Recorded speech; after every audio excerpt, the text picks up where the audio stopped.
ഞങ്ങളുടെ കർണാടകയിലെ സുന്നത്ത് ജമാഅത്തിന്റെ ആലിമീങ്ങളുടെ നേതാവായ ബഹുമാനപ്പെട്ട ശൈഖുന മാണി ഉസ്താദ് അല്ലാഹുവേ സുഖമില്ലാതെ ചെറിയ പ്രയാസത്തിലാണ്. ഉസ്താദിന്റെ ശരീരത്തിൽ എന്താണോ രോഗം, എന്ത് പ്രയാസങ്ങളാണോ, എന്ത് ബുദ്ധിമുട്ടുകളാണോ, ഞങ്ങളെ ഉസ്താദിന് നീ ശിഫ കൊടുക്കണേ അല്ലാ, ആഫിയത്ത് കൊടുക്കണേ അല്ലാ, ആരോഗ്യം നൽകണേ അല്ലാ.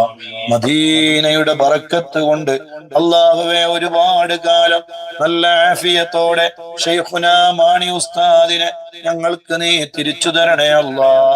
ഒരു ബുദ്ധിമുട്ടും നീ നൽകരുതേ റഹ്മാനെ. സയ്യിദ് ത്വാഹിറുൽ അഹ്ദൽ തങ്ങളുടെ മകൻ സയ്യിദ് ഹാമിദ് അൻവർ അഹ്ദൽ തങ്ങള് കാമിലായ ആജിലായ ശിഫ നീ കൊടുക്കണേ അല്ലാ. പൂർണ്ണമായ രോഗശമനം നൽകി അല്ലാഹുവേ ജീവിതത്തിലേക്ക് നീ തിരിച്ചു കൊണ്ടുവരണേ റഹ്മാനെ. ഓടിച്ചാടി അല്ലാഹുവേ ദീനിന് വേണ്ടി അധ്വാനിക്കുന്ന തങ്ങളായിരുന്നു. അല്ലാഹുവേ ഒരുപാട് സുഖങ്ങൾ ഉണ്ട്, പോരാ, ഞങ്ങൾക്ക് പരിപൂർണമായ സുഖത്തിലേക്ക് പ്രിയപ്പെട്ട തങ്ങളെ നീ എത്തിച്ചു തരണേ അല്ലാ. മർക്കസിലെ മുദരിസ് ബഷീർ ഉസ്താദ്, അവരുടെ ഭാര്യ കഴിഞ്ഞ ഹജ്ജിന് നമ്മുടെ കൂടെ ഉണ്ടായിരുന്നു. അവരുടെ മദനീയം കേൾക്കുന്നവരാണ്. ബഷീർ ഉസ്താദിന് ചെറിയ സ്ട്രോക്ക് വന്നിട്ട് ഹോസ്പിറ്റലിലാണെന്ന് അറിഞ്ഞു. അല്ലാഹുവേ ഞങ്ങൾ ബഷീർ ഉസ്താദിന് നീ ദീർഘായുസ്സും ആഫിയത്തും ആരോഗ്യവും നൽകണേ റഹ്മാനെ.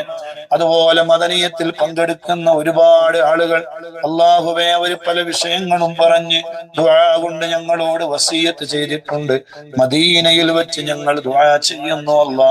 ഞങ്ങളൊന്നിനും കൊള്ളാത്തവരും പാപികളും ദോഷികളും ഈ മണ്ണിൽ കാല് ചവിട്ടാൻ അർഹതയില്ലാത്തവരുമായ നിന്റെ തെറ്റുകാരായ അടിയാറുകളാണെന്ന് ഞങ്ങൾക്കറിയാം. പക്ഷേ നിന്റെ ഹബീബായ മുത്തുനബി സ്വല്ലല്ലാഹു അലൈഹി വസല്ലം കാരുണ്യത്തിന്റെ കടലാണല്ലോ. റഊഫും റഹീമും എന്ന വലിയ മഹത്വരമേറിയ വലിയ ഗുണഗണങ്ങൾ അവിടത്തേക്ക് നീ നൽകിയിട്ടുണ്ടല്ലോ. അതിന്റെ പരിധിയിൽ സാധുക്കളായ ഞങ്ങൾ വരുമെന്ന പൂർണ്ണമായ വിശ്വാസത്തിലാണ് റബ്ബേ ഞങ്ങൾ മദീനയിലേക്ക് വരുന്നത്. ഞങ്ങളുടെ ശരീരത്തിന്റെ അവസ്ഥ കൊണ്ടോ ഞങ്ങളുടെ